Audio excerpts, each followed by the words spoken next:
السلام عليكم ورحمة الله. مؤخرا توفي النجم الفيزيائي الكبير ستيفن هوكينج. بما أنه إحنا في موقع السبيل مهتمين بالفلسفة والإلحاد وقضايا الأديان، وهوكينج مهتم في هذه القضايا، فقد نشرنا عنه من قبل الكثير من المقالات والفيديوهات. وفي يوم وفاته أيضا نشرنا وأعدنا نشر بعض المنشورات والمقالات والفيديوهات، ووجدنا أنفسنا وسط الجدل العجيب الذي يكشف عن ضياع بوصلة الكثير من أبناء الأجيال الشابة للأسف. لكن هذه القضية سأؤجل الحديث عنها إلى آخر هذا الفيديو. سأحدثكم أولا عن الاستغلال المرضي لمرض هوكينج لنشر فلسفة الإلحاد، وعن استغلاله هو نفسه لحالته المرضية كي يحقق النجومية وشهوة الشهرة التي لا يخلو منها أحد، وأيضا عن استغلال شعارات العلم الذي يفترض أنه يكون محايد لتمرير فلسفة الإلحاد. أهلا بكم في هذه الحلقة من الإلحاد غير البريء.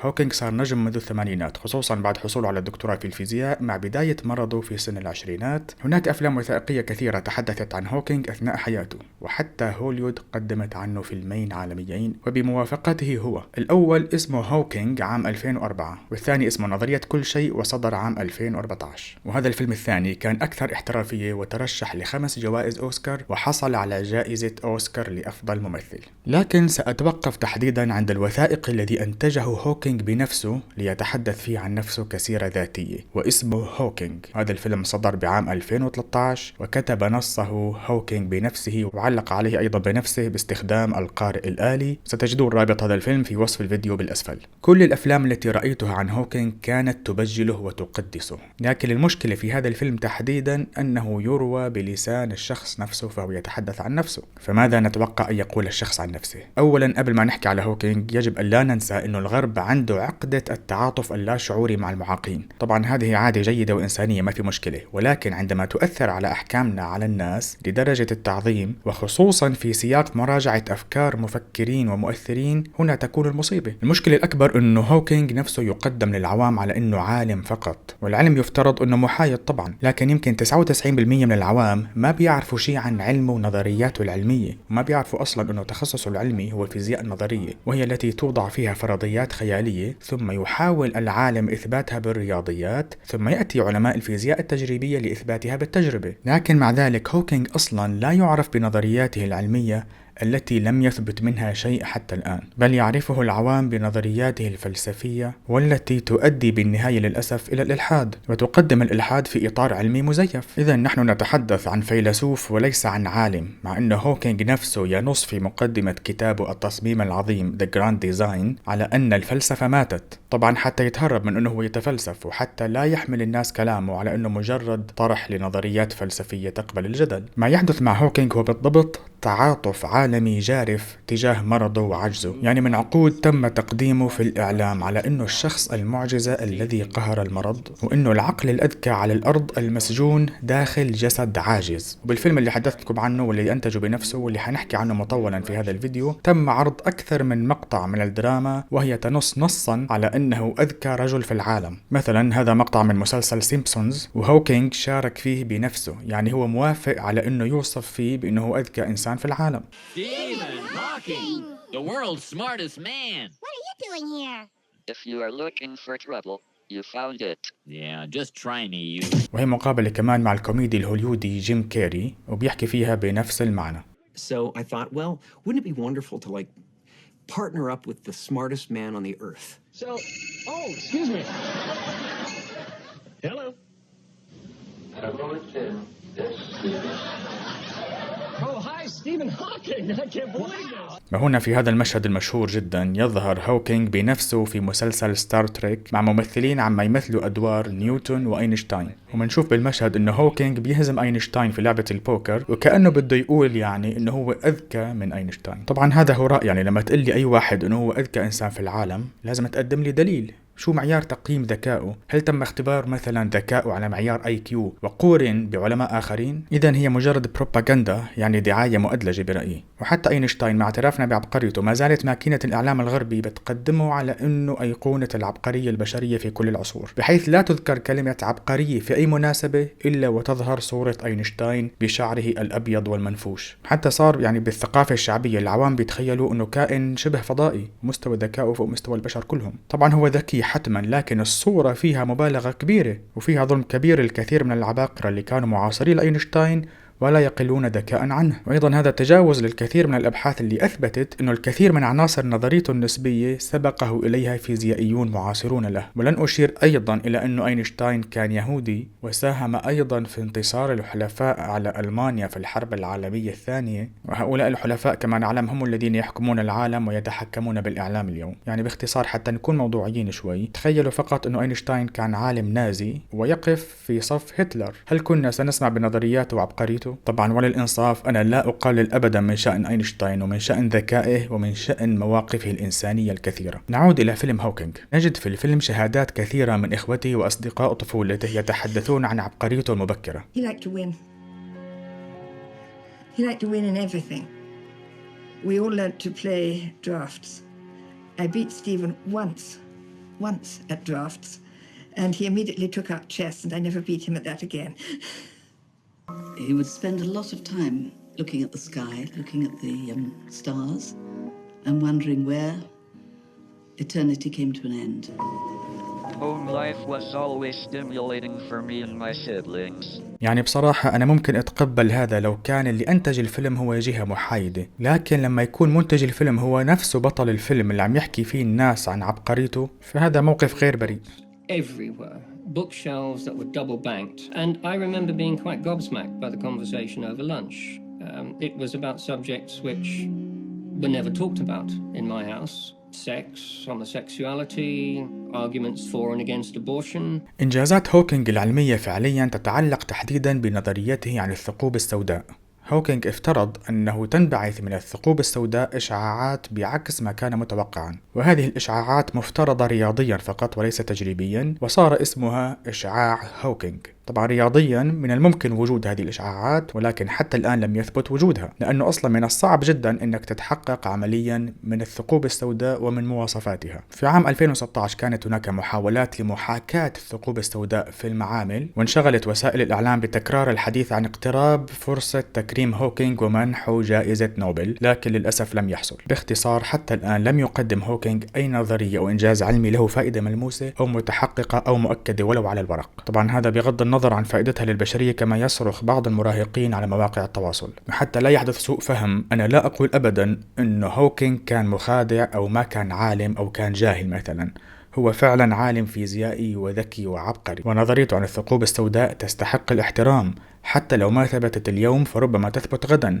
وحتى لو ما ثبتت فهي محاولة جيدة جدا ومحكمة علميا. لكن هناك عدة مشاكل سنذكرها لاحقا، والمشكلة الأهم هي أن هوكينج ليس الأذكى في العالم، ونظرياته الفلسفية لا علاقة لها إطلاقا بالعلم. مؤخرا كتبت سارة كرودس مقالا للدفاع عن هوكينج في صحيفة تلغراف، وقالت إنه من الغريب جدا الانتقاص من شأن هوكينج بسبب عدم حصوله على نوبل. نحن بنقول أيضا معها حق من هذه الناحية، لكن كيف دافعت عنه برأيكم؟ قالت إنه عدم حصوله على جائزة نوبل لن يضره بشيء. ليش يا ترى؟ حسب كلامها هو رجل قيل له وهو في العشرينات من عمره إن أمامه بضع سنوات ليحياها نتيجة مرضه طبعا، لكنه بدلا من ذلك عاش فوق 70 وغير العالم. كيف يا ترى غير العالم؟ والكلام إلها ليس من خلال عمله العلمي وإنما من خلال إنسانيته. يعني رجعنا لنقطة الصفر، هي نفسها بكلامها ما عم تحكي عن إنجازاته العلمية، وإنما هي شايفة إنه إنجازه الأهم إنه هذا الإنسان قدر يعيش مع إنه الدكاترة قالوا له أنت حتموت، وأيضا أعماله الإنسانية التي تستحق الاحترام. طيب بالمناسبة هو أولا لم يقاوم المرض أصلا، وبقاؤه على قيد الحياة ما كان بسبب قوة إرادته، وإنما لأنه جيناته اللي ربنا خلق له إياها واللي هو ما مؤمن فيه أصلا هي اللي خلته يقدر يعيش ويقاوم المرض. أما أعماله الإنسانية فكلنا نقدرها ونحترمها، ولكن لماذا التضليل والتطبيل من أجلها؟ يعني ليش الإعلام ما بيقدم لنا هوكينج على أنه ناشط في قضايا إنسانية وسياسية، ووقتها سنحترم مواقفه جدا، لكن لا تضحكوا علينا وتقولوا أنه هو أذكى إنسان في العالم حتى تخدعوا المراهقين اللي ما بيعرفوا أي شيء عن الفيزياء ويظنوا أنه نظريته الفلسفية الإلحادية هي نتيجة علم رصين ونتيجة مواقف إنسانية محترمة. قبل يومين أيضا نشرت الكاتبة العراقية لطفية الدليمي مقتطف من ترجمتها ترجمتها للفصل الأخير من سيرته الذاتية التي تترجمها الآن إلى اللغة العربية وستنشر لاحقا في كتاب. هوكينج نفسه يلخص سيرته كلها في الفصل الأخير، وهو فصل مختصر جدا تقريبا بصفحتين، والطريف أنه يبدأ هذا الملخص بالحديث عن مرضه وكأنه حياته تبدأ بهذا المرض، وبعدها بفقرتين بيقول: بالنسبة إلى زملائي فلست أكثر من فيزيائي آخر من الفيزيائيين الذين عرفوهم، أما بالنسبة للجمهور الأوسع من العامة فربما أكون غدوت العالم الأكثر شهرة في العالم. وربما تأتى هذا الأمر بسبب أن العلماء في نظر العامة باستثناء أينشتاين ليسوا نظراء لنجوم موسيقى الروك، ولأني صرت النموذج الصالح لصورة المثال النمطي الذي يمكن أن يكون عليه عبقري معاق. لست قادرا بالطبع على التخفي في صورة رجل يضع شعر مستعار ونظارة سوداء، بل صار الكرسي المتحرك هو العلامة الأيقونية الملازمة لي دوما. هذا كلامه هو. بالمناسبة بالفيلم نفسه بيقول كلام بيشبه هذا الكلام ولكن بدرجة أخف. Sometimes I wonder if I am as famous for my wheelchair and disabilities as I am for my discoveries. فعلا هذه صراحة نشكره عليها وتوفر علينا الكثير من الإقناع، لكن سبقه الكثيرون ممن أكدوا أنه مكانته العلمية لا علاقة لها بهذا الترويج الإعلامي. في عام 2000 أستاذ الفيزياء الكونية في جامعة نوتنغهام بيتر كولز وضع كتاب سماه هوكينج وعقل الإله Hawking and the Mind of God، وتحدث فيه عن المكانة العلمية لزميله هوكينج. وحتى لو اعتبرنا أنه كولز كان غيران وحاسد، وهو نفسه أصلا قال لجريدة اندبندنت بتاريخ 11 أكتوبر 2011 أنه الفيزيائيين بيعترفوا فيما بينهم بأنه من الصعب انتقاد هوكينج علنا، لأنه النقد سيفسر تلقائيا على أنه غيره. لذلك نحن لن نستشهد برأي كولز في زميله، بل بالاستطلاع الذي استند إليه كولز في كتابه والذي أجرته مجلة عالم الفيزياء Physics World في ديسمبر عام 1999، لما طلبت من 130 من كبار فيزيائيي العالم تسمية 5 فيزيائيين يرون أنهم أفضل من قدم إسهامات مهمة في مجال الفيزياء، فكانوا بالترتيب التالي: أينشتاين، نيوتن، ماكسويل، نيلز بور وهايزنبرغ. أما هوكينج فلم يحصل إلا على صوت واحد من بين 130 إجابة، مع أنه أشهر الفيزيائيين في العالم كله. وهذا ما أكده هوكينج بنفسه، كما قلنا قبل قليل أنه هو عارف أنه هو بين زملائه الفيزيائيين ليس سوى بروفيسور فيزياء عادي. All the great scientists, and this is one of them. Kepler and Galileo, Newton. Yeah, we got one right here. It's fantastic, amazing. طبعا هذا مثل ما شفنا رأي العوام، نجم أسطوري عايش بيننا، أما العلماء عارفين قيمته. هوكينج بنفسه بيقول إنه ما عجبه إنه الدين يلعب أي دور في الفيزياء، وإنه وجود إله خالق بالنسبة له هو دين. The hand of God. For me though, religion has no role to play in physics, so I wondered if the Big Bang could have happened on its own, without the need for a God to get it going. شوفوا ضحالة الفكر والمغالطة المنطقية. ولما العلم أثبت أنه للكون بداية، وهذا كان اكتشاف محرج له كما يبدو، اتخذ قرار مبدئي أنه يبحث عن إمكانية أن يحدث الانفجار الكبير لهذا الكون لوحده تلقائيا وبدون سبب خارجي، فكان هذا هو سبب اهتمامه أصلا بالثقوب السوداء. يعني باختصار نظرياته الفيزيائية أصلا جاءت كنتيجة لكرهه للدين واتخاذ قرار مبدئي أيديولوجي بعدم إمكانية وجود سبب غيبي لبدء هذا الوجود. طيب هل هذا علم أصلا؟ بيقول بعدين أنه حالة المفردة التي يتوقف فيها الزمن والتي اكتشفها رياضيا روجر بينروز والتي تطبق على النجم لما ينكمش وينسحق، هذه الحالة حاول هوكينج يطبقها على الكون كله. طيب رياضيا لا مشكلة، ولكن شوفوا المغالطة الفلسفية. That physicists had avoided, I had controversially shown the laws of nature suggest there is no need for a creator or God. وشوفوا هي كمان.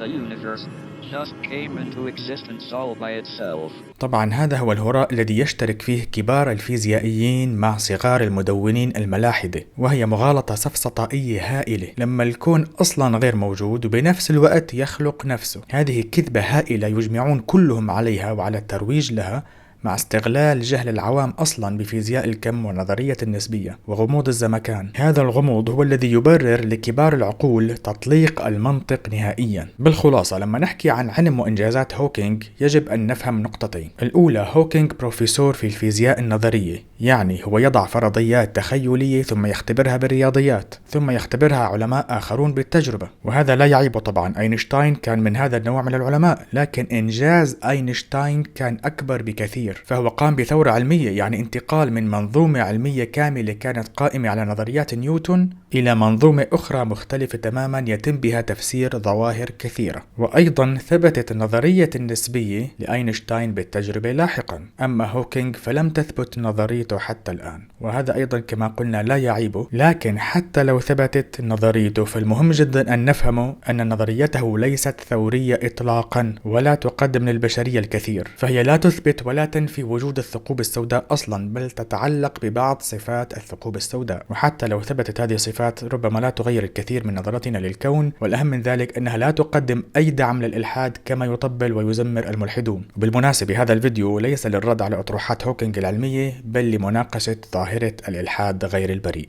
النقطة الثانية، هوكينج انطلق من تخيلاته وفرضياته أصلا من منطلق أيديولوجي وهو إثبات الإلحاد، يعني هو لا يختلف في هذه الناحية عن أي كاهن، فهو لديه فكرة فلسفية يحاول إثباتها بالعلم، وهو أيضا ينتهي من فرضياته إلى تأويلات غيبية غير مثبتة وغير ضرورية أصلا لتقديم أجوبة على الأسئلة الوجودية. فهو مثلا افترض في البداية وجود أكوان متعددة حتى يهرب من ضرورة الخلق لهذا الكون الذي نعرفه، مع أنه هذا أصلا ليس مهربا. ولما وجد الاحتمال ضعيف جدا افترض أنه تطبيق حالة المفردة على الكون كله تسمح له بأن يوجد نفسه بنفسه، وهذه أيضا تناقض منطقي. إذا نحن أمام فيلسوف مؤدلج يستغل العلم لإثبات إلحاده ولإقناع البشرية بالإلحاد، فهو إذا داعية إلحاد أولا وآخرا. الآن نعود للحديث عن الشهرة. الحقيقة أن هوكينج مثل أي شخص طبيعي لديه شهوة الشهرة، ويبدو أنه لما جاءته الشهرة قرر أنه يستغل مرضه وصورته بشكل جيد. بالفيلم يتحدث عن نفسه كعبقري وبنفس الصورة اللي منشوفها بالأفلام عن العباقرة. الكل من حوله يتحدث بالتوافه بينما هو غارق في خياله ويسبح في الكون ويتأمل لإيجاد حلول وأجوبة خارقة. All around me people have buzzed away,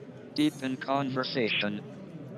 I have often been transported afar, lost inside my own thoughts, trying to fathom how the universe works. أما بخصوص كتابه الشهير الذي جعله نجما عالميا وهو موجز تاريخ الزمن A Brief History of Time والصادر عام 1988، يقول الناشر في الفيلم الوثائقي إنه كل الناشرين كانوا مستعدين للتهافت عليه لأنه كان معروف الوسط العلمي، خصوصا لصورته كدكتور مقعد على كرسي. ويقول هوكينج في الفيلم إنه لما طرحوا الكتاب كانوا خايفين من عدم نجاحه، لكن فوجئوا بانتشاره بسرعة، وكأنه رواج الكتاب جاء بسبب محبة الناس له واهتمامهم به. لكن تقرير صحيفة Independent اللي حكينا عنه قبل شوي يقول العكس، ويؤكد أن مراجعات المختصين لكتابه عند ظهوره لم تكن مشجعة، لكن الحملة الإعلامية الضخمة اللي رافقت النشر هي التي جعلته أيقونة، خصوصا مع تركيز الناشرين على أنه كتاب علمي مبسط ومفهوم وأنه يحمل رؤى علمية تكشف ألغاز الكون وتتنبأ بفتح آفاق المستقبل، إلا أنه بحسب الصحيفة من الكتب التي يشتريها الناس دون أن يقرأوها، بل لتكون جزءا من مكتبة المنزل الاستعراضية. لكن طبعا الناشرين بالفيلم ما ذكروا كل هذا وما جابوا سيرة التسويق والإعلان، وإنما أصروا على أنهم كانوا متفاجئين فقط، وأنهم بالنهاية باعوا منه 10 ملايين نسخة، وظل الأكثر مبيعا ل4 سنوات، وحصل على مكان في موسوعة جينيس للأرقام القياسية. وهذا طبعا يكفي ليصبح هوكينج نجم عالمي. شوفوا الآن هي نماذج لتصريحاته هو التي يعترف فيها بأنه يستمتع بالشهرة. Getting more involved in understanding the physics of our universe. وهذه كاتبة سيرته الذاتية تقولها بصراحة. He wanted this worldwide celebrity. He enjoys that. And part of his whole outlook on life and his science is that it's fun. And celebrity was fun. And he embraced it. وأيضا مساعدته تقول نفس الشيء. He is a great iconic figure. And he enjoys his public appearances. هوكينج أيضا كان يقحم الإعلام في تفاصيل حياته الشخصية، ونرى في هذا المقطع الأرشيفي حضور الصحفيين لزواجه الثاني من ممرضته، مع أنه يعترف بعدها أنه دفع ضريبة الشهرة وتعرض للشائعات. But soon the press wanted to know more about me, my illness, and my family life. لكن فورا بعدها بيستدرك بأنه الشهرة لها إيجابيات وبيتحدث عن علاقته بالمشاهير. Very public life does, however, have its upsides too. At work, I am often visited by famous people who share an interest in space and the universe we live in. في المقطع التالي تقول إحدى مساعداته إنه يتلقى رسائل من أشخاص يعتبرونه معبودهم، خصوصا أنه لا يؤمن بالله، وهذا يؤكد مجددا أننا لسنا أمام عالم طبيعي بل فيلسوف، وبالأحرى كاهن. Professor Hawking doesn't appear to have a god as such that they can feel comfortable about. So you get a huge range of what we call the God letters. إذن هوكينج لا يختلف كثيرا عن عالم الفلك البريطاني الراحل كارل ساغان الذي حولته BBC في الثمانينات إلى نجم تلفزيوني، وظل 20 سنة يقدم برنامج كوزموس وينشر الإلحاد، يعني كان يربي أجيال كاملة على الإلحاد، فلم يعد مجرد عالم فلك بل وجه إعلامي، ومعظم أعماله كانت مجرد تأويلات فلسفية. أما العلماء الحقيقيين كانوا منشغلين بأبحاثهم التي لا يسمع بها العوام للأسف. لاحظوا أيضا كل نجوم العلوم في القنوات العلمية، وهذه أمثلة: نيل تايسون الذي كان يظهر في برامج عديدة ثم قدم برنامج نوفا وصار عنده برنامج حواري خاص فيه مثل النجوم، يقول عن نفسه إنه لا أدري، أجنوستيك، يعني هو لا يهتم وليس مستعدا حتى أن يبحث عن دليل لوجود الله، وكأنه أمر تافه. رابط هذا الفيديو تجدونه في الوصف تحت هذا الفيديو. Embrace the evidence if it's there, but if it's not, it won't be forced to have to think something that is not otherwise supported. أيضا لورنس كراوس فيزيائي أمريكي مشهور، وأنا أعتبره من مهرجي العلوم، فلما يتحدث عن الفلسفة ليبرر الإلحاد يتحول إلى داعية له، يتحول فعلا إلى مهرج. مع ذلك هو من أشهر نجوم العلم على التلفزيون. أيضا البروفيسور ميتشيو كاكو الأمريكي من أصل ياباني مختص بالفيزياء النظرية، والبروفيسور باسل الطائي الفيزيائي العراقي المعروف قال في عدة محاضرات ومقابلات أنه كاكو مهرج أيضا. لو قرأتم كتابه فيزياء المستحيل ستجدون أنه لا يفهم شيئا عن المنطق والبديهيات، وأنه أقرب للسفسطة من العلم والفلسفة. مع ذلك هو نجم تلفزيوني قديم. أيضا ريتشارد داوكنز كان عالم بيولوجيا في شبابه وألف بعض الكتب الجيدة وصار مشهورا. يقول زميله الفيزيائي اللي كان ملحد ثم آمن أليستر ماغراث في كتابه وهم داوكنز إنه كان يحسد داوكنز على ذكائه وأسلوبه الشيق في الكتابة، ثم ماذا؟ ترك داوكنز العلم وصار داعية إلحاد، وانشغل لبقية حياته بمحاربة الدين عبر تكرار حجج فلسفية بالية. لكن مع كل هذا التهافت ينقل لنا ماغراث عن داوكنز افتخاره بأنه صار من أكبر 3 مفكرين رياديين في العالم حسب استطلاع لمجلة بروسبكت، ويقول أن المجلة نفسها لما كتبت مراجعة على كتابه وهم الإله وجدت أنه كتاب متعصب ومتناقض. وللإنصاف هوكينج لم يكن تافها مثل أقطاب ما يسمى بالإلحاد الجديد اللي هم داوكنز وزملائه، يعني هو لم يحقر الدين ولم يستفز المؤمنين والمتدينين، وهذا دفع بعض العلماء المؤمنين لاحترامه مثل الدكتور باسل الطائي الذي قال في أكثر من محاضرة ولقاء أنه متفائل بأنه هوكينج سيموت على الإيمان في النهاية، حتى أن الدكتور باسل أرسل له رسالة يدعو فيها للإيمان. وأنا بنفسي راسلت الدكتور باسل وسألته عن هذه النقطة وكانت بيننا مراسلات، وطلبت منه حينها نص الرسالة فأرسلها لي، وللأسف لم أجدها في الأرشيف عندي، لكن أذكر أنها لم تكن مقنعة لي حتى تكون مقنعة لهوكينج. وأذكر أيضا أنه سكرتيرة هوكينج ردت برسالة لطيفة مفادها أنه سيهتم بالأمر، لكن كما رأينا مات هوكينج بعد مدة طويلة ولم يتزحزح عن الإلحاد كما نعرف، بل من يتابع نتاجه العلمي يجد أنه كان أقرب للإيمان ببداية حياته العلمية وصار ملحدا صلبا في نهاية حياته. بعد كل هذا الآن السؤال الأهم: هل كان سيحصل هوكينج على كل هذا التبجيل لو ما كان ملحد؟ لو كان من العلماء الكاثوليك مثلا، ولا أقول المسلمين، مثل ماغراث أو حتى البروفيسور جون لينوكس اللي رد على هوكينج وعلى داوكنز بقوة وبتمكن؟ وأيضا هل كان هوكينج سيشتهر بكل هذه الشهرة لو كان بنفس الحاد ولكن غير معاق؟ برأيي هي كلها أسباب متداخلة صنعت أسطورته وصورته الإعلامية، وهكذا حتى يتم خداع الناس. فكروا مثلا في صورة هوكينج، هل تستطيعون افتراض أنه هذا الوجه المسكين يخفي نوايا سيئة مثلا؟ طبعا لا، خصوصا أنه لديه مواقف إنسانية مشكورة. إذن هو ملاك طيب، والإعلام قدمه لنا لنتعلق به على أنه الملاك الملحد. ولمن يريد أن يتوسع في فهم دور الصورة في التضليل ستجدون التفاصيل في كتابي قوة الصورة الموجود مجانا على الإنترنت، فقط ابحثوا عنه في جوجل. هوكينج تحدث بالتفصيل في الفيلم الوثائقي عن معاناته مع المرض، وأيضا لو شاهدتم الفيلم اللي انتجته هوليوود عنه لن تحبسوا دموعكم في بعض المشاهد الصعبة لمعاناته وصبره. لكن هل هذا يعني مثلا أنه حياته بائسة وأنه يصبر على المرض من أجل البشرية مثلا؟ هوكينج يقول أيضا في نهاية الفيلم الذي أنتجه قبل 5 سنوات أنه عمره صار 71 سنة وما زال يستمتع بحياته ولا يخاف من الموت، لكنه لا يستعجل الموت. يعني هو يرى هذه الحياة هي فرصته الوحيدة للاستمتاع بأكبر قدر من اللذة والسعادة، وحتى لو كان محروم من بعض الملذات الجسدية، مع أنه طبعا حواسه ال5 تعمل بشكل جيد وتزوج ولديه أولاد، فهو إذا ما زال لديه الكثير. والأهم أن لديه ما لا يوجد لدى الأصحاء الذين من حوله، وهو الشهرة الشهرة والمجد، وهي شهوة أكبر بكثير من نعمة الصحة لدى الكثير من الناس. شوفوا مثلا كدليل الشباب اللي بيضحوا بحياتهم من أجل صورة سيلفي على ناطحة سحاب، وفكروا قليلا بشهوة الشهرة ماذا تفعل بالنفس البشرية. إذن هوكينغ لا يختلف في رأيي كثيرا عن أي نجم يفعل المستحيل ويضحي بآخرته من أجل هذه المتعة الزائلة التي يراها كل شيء. ولو كان فيلسوفا عميقا ككبار الفلاسفة حتى الملحدين منهم، هل كان سيقول بصراحة أنه يستمتع بالشهرة كما صرح في الفيلم؟ هل كان سيستغل كل الفرص الممكنة للظهور في الإعلام والسينما؟ أليس الفلاسفة زاهدون بالأضواء أصلا؟ باختصار أنا مقتنع بأنه استمتع بحياته رغم صورة البؤس التي صدروها لنا، واستغل شهرته لترويج فكرته المتهافتة عن الإلحاد، والناشرون استغلوا صورته لترويج كتبه أيضا وتحقيق الأرباح. ولوبي الإلحاد في هوليوود وإمبراطوريات الإعلام استغلوا كل هذا أيضا لتقديم نموذج مثالي للملحد الذي لا تدفعه المعاناة للتعلق بالأمل بالآخرة، واستغلوا صورة المريض المعاق العبقري لتقديم الإلحاد بصورة علمية لا يفهم تهافتها معظم العوام، يعني لو لم يوجد هوكينغ كانوا سيوجدوه.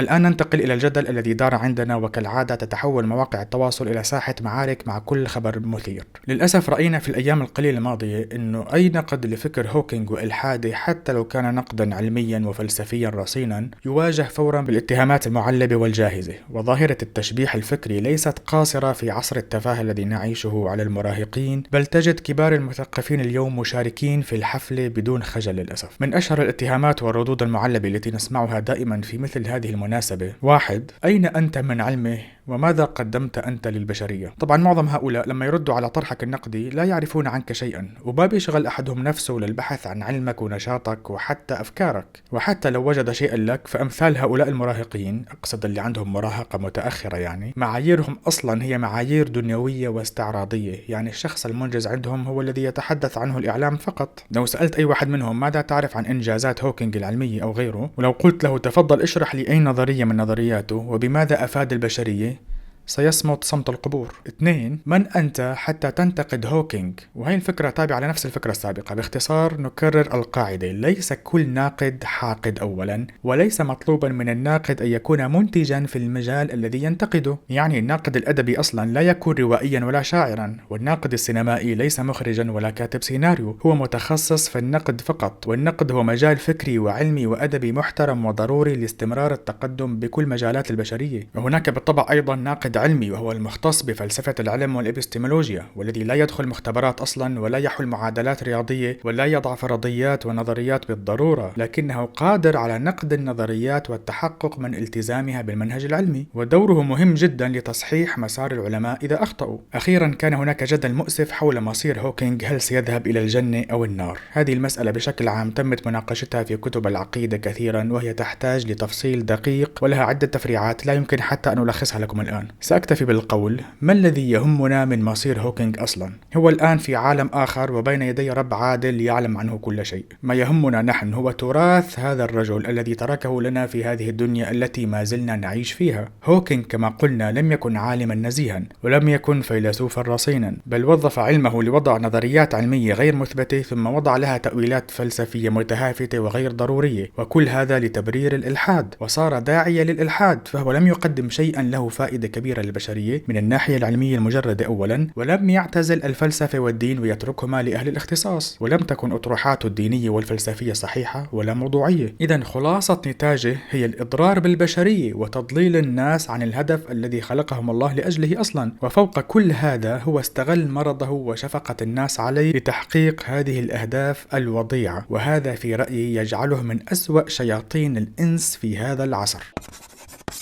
أما الأغرب من كل ما سبق فهو أنه يترحم عليه بعض الناس عندنا ويشن حملة تشبيح ضد كل من يرفض فكرة الدعاء له بالرحمة، مع أنه نحن نتحدث عن شخص ظل كل حياته يحارب فكرة وجود الله نفسه. طبعا كما قلنا نحن لا نحكم على مصيره ولا نعرف أصلا إن كان قد آمن مثلا في آخر يوم في حياته والله قبل توبته قبل أن تأتي سكرات الموت، الله أعلم، لا ندري ولا يهمنا. لكن هذا الموقف الرحيم من الرجل والدعاء له بالرحمة يثير سخرية الملحدين أنفسهم. خذوا مثلا الصحفي الأمريكي كريستوفر هيتشنز الذي كان من أوقح الملحدين في هذا العصر ومن من رواد حركة الإلحاد الجديد، والذي أصيب قبل موته عام 2011 بالسرطان. هذا الإنسان قال في إحدى المقابلات قبل موته إنه بعض المؤمنين يكتبون على الإنترنت إنهم يدعون له بأن يتوب قبل فوات الأوان، ورسالته لهم كانت إنه خايف إنه يزعموا بعد موته إنه آمن باللحظة الأخيرة، وأن يشوهوا سمعته بعد الموت ويقولوا إنه مات على الإيمان. لذا كان يؤكد لهم إنه مستحيل يؤمن، وإنه لو سمعوا بعد موته إنه آمن فلا يصدقوا، يعني هو بيعتبر الإيمان تشويه لسمعته أصلا. في الختام، إعلامنا البديل لا ينافس أبدا إمبراطوريات الإلحاد الإعلامية، لكن هذا جهد المقل. لذا أرجو أن تشاركوا معنا وتساهموا بنشر هذا الفيديو لتوعية أكبر قدر ممكن من الناس، ولا تنسوا طبعا تشتركوا بصفحتنا على فيسبوك وبقناتنا على اليوتيوب ليصلكم كل جديد. والسلام عليكم ورحمة الله.